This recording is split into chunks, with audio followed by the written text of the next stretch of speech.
How was you approached for the project and क्या इसमें ऐसा था जो कि आपने उसको बोला कि नहीं मैं करना चाहूंगा इसको? यहाँ पे फिल्म मेकर का ब्रीफ ही अलग है। यहाँ पे सिद्धार्थ आनंद का ब्रीफ ही था कि इस बार मुझे डायलॉग बाजी चाहिए। जब सिंगल स्क्रीन में थे तो वो चवन्नी फेंकते थे, सीटी मारते थे। अब मल्टीप्लेक्स का कल्चर आ गया है तो वो सब नहीं करते, लेकिन उनके अंदर का वो जो बच्चा है सिनेमा देखने वाला, वो तो अभी भी जिंदा है। आपने डायलॉग बाजी छोड़ दी, आपने गाने छोड़ दिए, आपने आइटम्स छोड़ दिए, नो प्रॉब्लम, कोई बड़ी बात नहीं। उसके बदले में आपने क्या किया? हर किसी को ये मानना ही पड़ेगा कि इंडिया का रिसेंट टाइम में सबसे बड़ा कल्चरल एक्सपोर्ट शाहरुख खान ही रहे हैं। ये कहते था कि you talk well to one person and everyone else will manage to hear you. But if you try to talk to everyone, no one will feel like you're talking to them.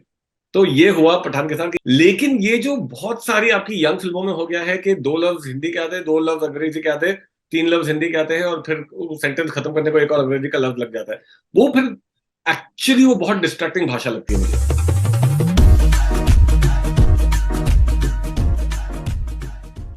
Abbas Tyrewala, welcome on connect FM Canada. कैसे हैं आप? बिल्कुल ठीक। आप कैसे हैं? सब खैरियत? बहुत बढ़िया, बहुत बढ़िया। अब्बास, आप बहुत सालों से आप कमाल का आप काम कर रहे हैं एंड बहुत ही आप इंट्रिंसिक तरीके से आप फिल्म इंडस्ट्री से जुड़े हुए हैं। लेकिन जिस तरीके से आपके जो डायलॉग्स पठान में जिस तरीके से आपके मकबूल हुए हैं, ये आपके करियर में कहाँ पर उसको रैंक करेंगे आप? तो जब इतने सालों से आप काम करते हो तो आप आई थिंक रैंकिंग या अवार्ड्स या उस सारे ख्यालात से आप थोड़ा परे हो जाते हो। आई होप लोग उससे ऊपर उठ जाते हैं। मैं तो उठ चुका हूँ। ये है कि जब भी कोई काम लोगों को पसंद आता है, जब भी किसी काम के लिए आपकी तारीफ होती है या कोई फिल्म अच्छी चल जाती है, उसका हमारी जिंदगी में एक ही मतलब होता है कि इसके बाद और अच्छा काम करने का मौका मिलेगा। That is what any artist, any technician, any craftsman, anyone is looking for.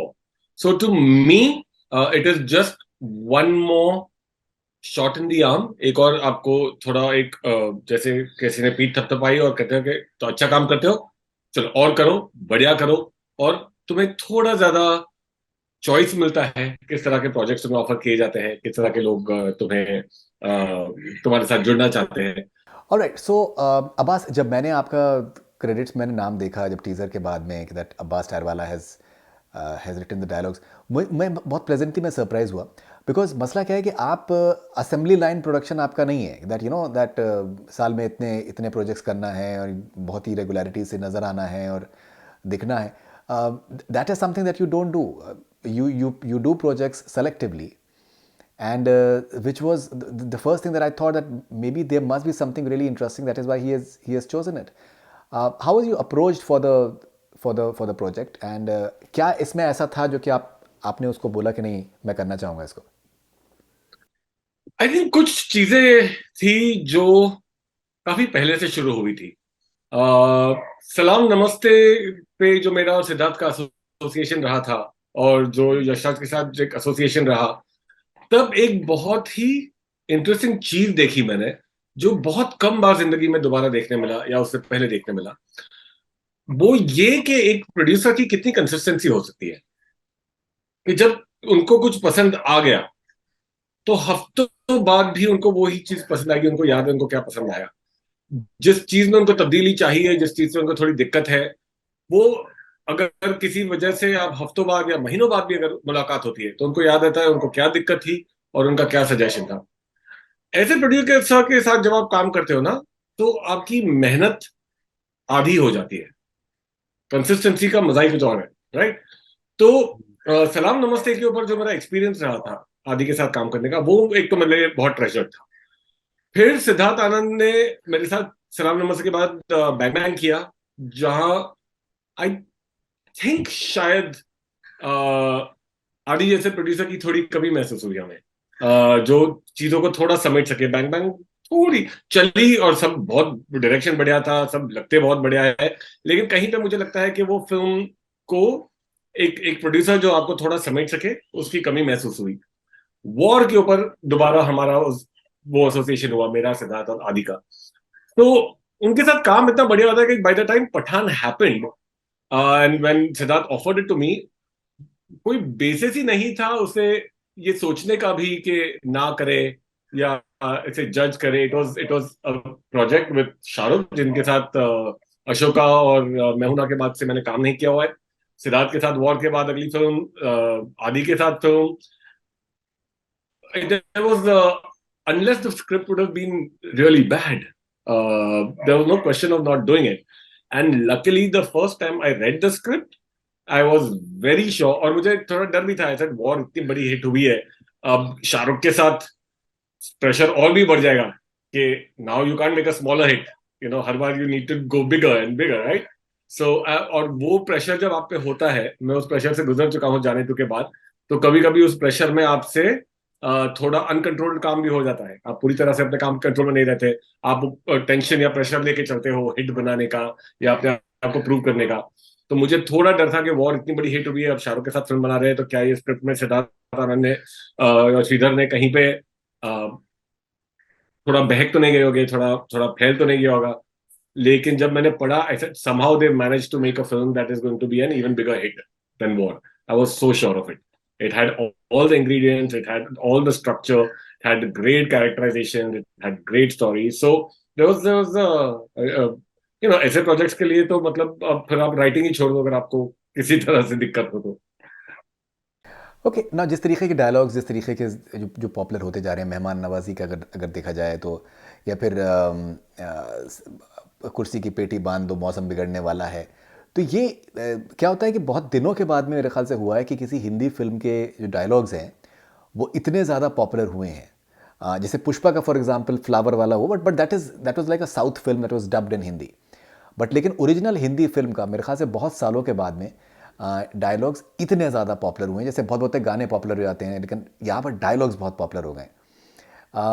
ये आप इसको कैसे देखते हैं? What is it that was missing, may be maybe the other writers were missing, that maybe you managed to pull it off? I don't think there's anything missing in the other writers. I think all that is there is the individual vision of every filmmaker for every individual film, right? मेरे ख्याल से बहुत सारे writers की बस की बात होती है बहुत सारी तरह की कहानियां कहना और बहुत सारे तरह के डायलॉग और स्क्रिप्ट लिखना। दिक्कत यह है, जो मैं अक्सर कहता रहा हूं, अब थोड़ा बेहतर हुआ है। जब मैंने शुरू किया था तब बहुत कम ऐसे मौके होते थे जहां पे एक राइटर की अपनी फिल्म कोई और डायरेक्टर लेता था और बनाता था। हर किसी को जाके अपनी फिल्म खुद बनानी पड़ती थी, इसलिए राइटर डायरेक्टर बन जाते थे, राइट? तो आप अक्सर एक डायरेक्टर के विजन पे काम करते हो। तो it is just a question of कि डायरेक्टर को चाहिए क्या। जैसे वॉर के अंदर कोई जगह ही नहीं थी इस तरह की लफाजी करने की या इस तरह के डायलॉग बाजी करने की, और वॉर भी 400 करोड़ की ऑलमोस्ट हिट है। वहां कुछ और काम कर रहा है, वहां कुछ और वर्क कर रहा है, और वहां पे डायलॉग्स का मकसद ये था कि भाई कहानी के रास्ते में ना आओ, कहानी इतनी स्मूथली चलनी चाहिए कि लोग उसके साथ बस चलते जाए। यहाँ पे फिल्म मेकर का ब्रीफ ही अलग है। यहाँ पे सिद्धार्थ आनंद का ब्रीफ ही था कि इस बार मुझे डायलॉग बाजी चाहिए, इस बार मुझे लफाजी चाहिए, इस बार मुझे डायलॉग्स पे ध्यान। मैं मेरी हमेशा ये कोशिश होती है कि किसी भी अच्छे कोई भी अच्छा टेक्नीशियन जो है वो कहानी में अपने काम की तरफ ध्यान खींचने की कोशिश नहीं करता है। एक अच्छे कैमरामैन को आप कभी फिल्म के बीच में रुक के नहीं बोलेंगे कि अरे कैमरा वो बहुत बढ़िया है। आप जितना कहानी में आप कैमरा कैरेक्टर्स के साथ चलते हो, उतना हर डिपार्टमेंट ने अपना काम अच्छा किया है। लेकिन यहाँ पे सिद्धार्थ चाहते थे कि जो डायलॉग हो वो थोड़े स्टैंड आउट करे, आपको ह्यूमर थोड़ा ज्यादा मिले, आपको लफाजी थोड़ी ज्यादा मिले, आपको कोटेबिलिटी थोड़ी ज्यादा मिले। और जब ऐसा ब्रीफ होता है तो करने को बहुत सारे डायलॉग राइटर्स कर सकते हैं। I am very sure of it. I am just lucky that I was the one that was chosen for this, right? तो बट हाँ, कुछ वक्त से मेरा ये एक गिला कह लो रहा है या आपत्ति कह लो कि जो नए फिल्म मेकर्स हैं हमारे, वो बहुत ज्यादा वेस्ट से इन्फ्लुएंस होकर, वर्ल्ड सिनेमा से इन्फ्लुएंस होकर अक्सर वो ये एक बहुत बड़ा इंग्रेडिएंट है जो जिसके थ्रू हमारे ऑडियंस फिल्मों का मजा लेते हैं। और ये इसलिए कि सालों से उनको कंडीशन किया गया है डायलॉग्स पे रिएक्ट करने को, राइट? तो वो कुछ चीजें हैं जिनके ऊपर वो जब सिंगल स्क्रीन में थे तो वो चवन्नी फेंकते थे, सीटी मारते थे। अब मल्टीप्लेक्स का कल्चर आ गया है तो वो सब नहीं करते, लेकिन उनके अंदर का वो जो बच्चा है सिनेमा देखने वाला, वो तो अभी भी जिंदा है। तो एक मेटाफोरिक सीटी आज भी वो मारना चाहते हैं, एक एक मेटाफोरिक चवन्नी अठन्नी वो अभी भी स्क्रीन पे फेंकना चाहते हैं जब उनको अंदर से खुशी महसूस हो। तो वो किन चीजों पे होगी? वो किसी अच्छे डायलॉग पे होगी, वो किसी अच्छी एंट्री पे होगी, वो किसी बढ़िया से गाने पर होगी। तो उन चीजों की अहमियत, क्योंकि हम थोड़ा वर्ल्ड सिनेमा से इन्फ्लुएंस हो गए, कुछ बहुत ही इंटेलिजेंट फिल्म मेकर है, जैसे मेरे दोस्त अनुराग कश्यप, जो सिर्फ हिंदुस्तानी ऑडियंस के लिए फिल्म बनाते ही नहीं थे, वो वर्ल्ड ऑडियंस के लिए बनाते थे। तो उनके लिए वो लैंग्वेज कहना, उस लैंग्वेज में cinema banana has put him on the world map, right? लेकिन उस इन्फ्लुएंस में बहुत सारे लोग जो इंडियन ऑडियंस के लिए फिल्म बना रहे थे, वो उस थोड़े अंडरस्टेटेड जोन में आ गए हैं, जो हर किसी के बस की बात नहीं है, बिकॉज वहां पे फिर कुछ और होना चाहिए जो उसकी जगह ले। फिर आपका ड्रामेटिक कंट्रोल, आपका फिल्म ग्रामर के ऊपर जो कंट्रोल होता है, कैरेक्टराइजेशन पे जो कंट्रोल होता है, वो फिर इतना बढ़िया होना चाहिए कि आपको डायलॉग बाजी मिस नहीं होती है। आपने डायलॉग बाजी छोड़ दी, आपने गाने छोड़ दिए, आपने आइटम्स छोड़ दिए, नो प्रॉब्लम, कोई बड़ी बात नहीं। उसके बदले में आपने क्या किया? उसके बदले में क्या आपने उस तरह की फिल्म मेकिंग करना शुरू किया जहां लोगों को इन चीजों की कमी ना महसूस हो। जो बहुत सारे देशों में वेव्स आते हैं, जो कोरिया में चल रहा था, जहां पे आप वो फिल्में देख के you couldn't move your eyes of the screen, because वो कहानीकारी और वो फिल्म मेकिंग जो थी, वो इतनी कड़क थी। तो हम कुछ चीजें हमें दी गई है जो जिससे हमारी दाल रोटी चलती है सिनेमा की, चाहे वो डायलॉग बाजी हो, चाहे गाने हो, ये सब हो।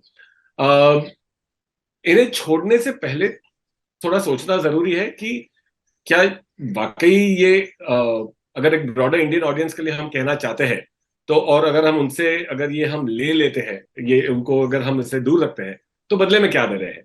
सो for me, it's like great action, great dialogue, great songs, great stardom, great entries, everything just comes together in a movie like Pathan, and it just reminds us that no matter, there's a place for all kind of filmmaking, but the Bollywood film experience is alive and well. And even though I'm not talking in terms of ranking or anything, but it's still the top of the heap. Ultimately, the largest number of people will still come out to watch a great star presented in a great way with great support from every department.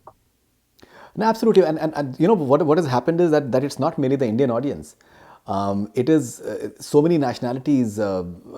I've spoken to people from say Sri Lanka, for example, Bangladesh, even lot of Pakistani audiences, people from say France and Germany and UK. It has written history in UK, for example, Gulf. So German, New Zealand, Australia, Malaysia, Indonesia. So it's like it's a crazy sort of reach. Peru, for example, I've spoken to a fan in Peru, and Mexico. I've spoken to someone in Mexico. So this is crazy, and Mexico. It's not an Indian. I spoke to. I spoke to a Mexican. So the idea is, I think this has reached out, and you know, words like mehman nawazi, for example, जैसे हम आजकल बहुत एक जो culture ये हो गया है कि ओवर सिंप्लीफिकेशन का, पता नहीं वो आपने वो एक्सपीरियंस किया कि नहीं किया। बहुत बार होता है कि यार थोड़ा सा सिंपल वर्ड रखो, आसान वर्ड रखो। ये शायद मेहमान नवाजी शायद लोगों के समझ में नहीं आए, और अगर शाहरुख खान नहीं होते तो उसको तो शायद मेहमान नवाजी हो जाता वो। तो ये जो एक for example, and that particular word has become so popular, the dialogues have become so popular, maybe that there's certain tonality to it. So choosing the sort of words that you're choosing, like how did you collaborate as far as that thing is concerned? Did you face any resistance? See, where you talk about, there are two questions actually in this. So let me just address the first one, which is about the popularity it's finding not just in India, but also around the globe, right? तो इसमें पहले तो हमें हर किसी को ये मानना ही पड़ेगा कि इंडिया का रिसेंट टाइम में सबसे बड़ा कल्चरल एक्सपोर्ट शाहरुख खान ही रहे हैं, राइट? तो वो तो कहीं हद तक दुनिया के ऐसी जगहों पे मैं गया हूं जहां पे लोगों ने मेरे शहर का नाम नहीं सुना है, लेकिन जब सुना कि मैं हिंदुस्तान से हूं तो कहते शाहरुख खान, शाहरुख खान। वो उनके लिए कनेक्ट है हिंदुस्तान के साथ। तो वो तो खास साहब ने एक अपनी ऐसी एक जगह बनाई हुई है। लेकिन इसके अलावा आप देखेंगे ना फरीदुल, कि जो भी सिनेमा दुनिया भर में पॉपुलर होता है, वो कभी दुनिया के लिए नहीं बनाया गया होता है। जब भी आप किसी एक ऑडियंस के लिए बहुत सच्चाई से सिनेमा बनाते हो ना, वो अपने आप बाकी दुनिया की ऑडियंस ढूंढ लेता है। तो जब क्राउचिंग टाइगर हिडन ड्रैगन, जो तुम्हारा चाइना से जो पहला फिनोमिनन हुआ था, इन जो जहां से एक ये world cinema and crossover global films का जो दौर चला था, तो क्राउचिंग टाइगर, हिडन ड्रैगन जैसी फिल्म में एक्चुअली वर्ल्ड के लिए कुछ उन्होंने किया ही नहीं था. It was made for their own audiences. It was just so well made, and the experience of the Chinese Hudan and martial arts and everything was so great that everyone was able to enjoy it, even though it was not their culture, because it was carrying something that was true, a true experience for a particular audience. और फिर बाकी दुनिया उसकी universality ढूंढ लेती है. जैसे Iran के अंदर जिस तरह की फिल्में बनती थी, जहां पे बच्चों के माध्यम से पॉलिटिकल स्टेटमेंट्स की जाती थी जो आप एक्चुअली नहीं कर सकते थे ब्रॉडर लेवल पे, राइट? हमारे यहाँ तभी तो वो सिचुएशन था भी नहीं, तो भी आप क्यों उन फिल्मों से रिएक्ट कर पाते थे? वो आपकी सिचुएशन नहीं थी, वो आपकी असलियत नहीं थी, लेकिन कहीं पे इंसानियत की एक सच्चाई पकड़ी है, या फिर आपने इंसानियत को एंटरटेन करने का एक यूनिवर्सल. तो जब भी आप अपने ऑडियंस के लिए एक सिंसियरली कुछ बनाओगे ना, वो अपने आप दुनिया में अपनी ऑडियंस ढूंढ लेगा. और जब भी आप दुनिया के लिए बनाने जाओगे, तो वो बहुत कम होता है कि किसी को अच्छा लगे. बिकॉज ये कहते हैं ना कि you talk well to one person and everyone else will manage to hear you. But if you try to talk to everyone, no one will feel like you're talking to them. तो ये हुआ पठान के साथ कि ये जमाने बाद ना किसी ने इंटरनेशनल ऑडियंसेस के बारे में सोचा, ना एनआरआई ऑडियंसेस के बारे में सोचा, ना ये मार्केट उस मार्केट, कुछ नहीं. एक great Bollywood Shahrukh entertainer for the Indian audience, ये बनाना है, ये तय है, राइट? ये अपने आप ऐसी फिल्म है जो उस ऑनेस्टी के साथ बनती है, वो अपनी ऑडियंस ढूंढ लेती है. दूसरी बात, जहां पे जिस तरह के अल्फाज, जिस तरह की जबान इसमें इस्तेमाल हुई है, ये मेरे लाइफ में एक बहुत बड़ा इन्फ्लुएंस रहे हैं आमिर खान.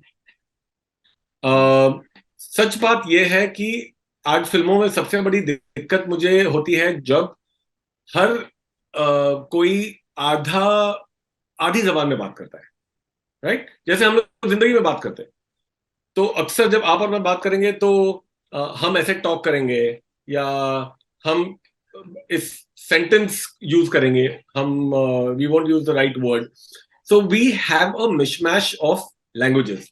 और हर कोई आपका जो जेनेक्स क्या, मेरे जमाने से, कॉलेज के जमाने से, सब लोग ये एक ज्यादातर अंग्रेजी, उसमें थोड़ी बहुत हिंदी, इस तरह से बात करते थे. तो जब मैंने जाने तो लिखी थी, तो मुन्ना भाई में तो कोई अंग्रेजी की जगह ही नहीं थी, वो टपोरी लैंग्वेज में था. तुम्हारा अशोका के अंदर एक प्राचीन जमाने की बात हो रही है, तो उस तरह से लिखा गया था. When the first time I wrote about young people in जाने तू या जाने ना, तो मैंने बहुत ज्यादा अंग्रेजी इस्तेमाल की थी, और वो बहुत एफर्टलेसली वो कैरेक्टर्स अंग्रेजी और हिंदी के बीच में जा रहे थे. तो जब आमिर वो फिल्म प्रोड्यूस करने वाले थे, बोले कि बस मुझे सब कुछ पसंद है, लेकिन ये एक बार तुम ना कोशिश करोगे तो तुम पूरी हिंदी फिल्म बनाओ. सर आमिर, बहुत फॉल्स लगेगा सर. लोग ऐसे ही बात करते हैं.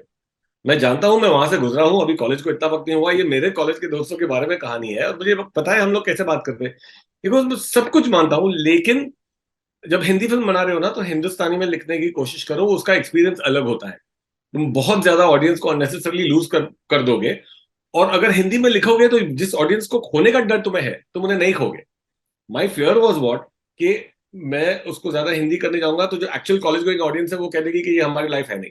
यार, मुझे आज भी जेन जी के लोग कॉल करके कहते हैं कि हमने पहली बार जाने तो देखी, और वो आज भी हमसे बात करती है. तो वहां मुझे सीखने मिला कि जो सिनेमा का जो एक्सपीरियंस है हिंदी सिनेमा का, उसमें I have then become a proponent of using one language and using it cleanly.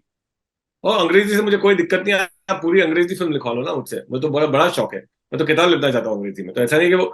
लेकिन ये जो बहुत सारी आपकी यंग फिल्मों में हो गया है कि दो लफ्ज हिंदी के आते हैं, दो लफ्ज अंग्रेजी के आते हैं, तीन लफ्ज हिंदी के आते हैं, और फिर सेंटेंस खत्म करने को एक और अंग्रेजी का लफ्ज लग जाता है, वो फिर एक्चुअली वो बहुत डिस्ट्रैक्टिंग भाषा लगती है मुझे.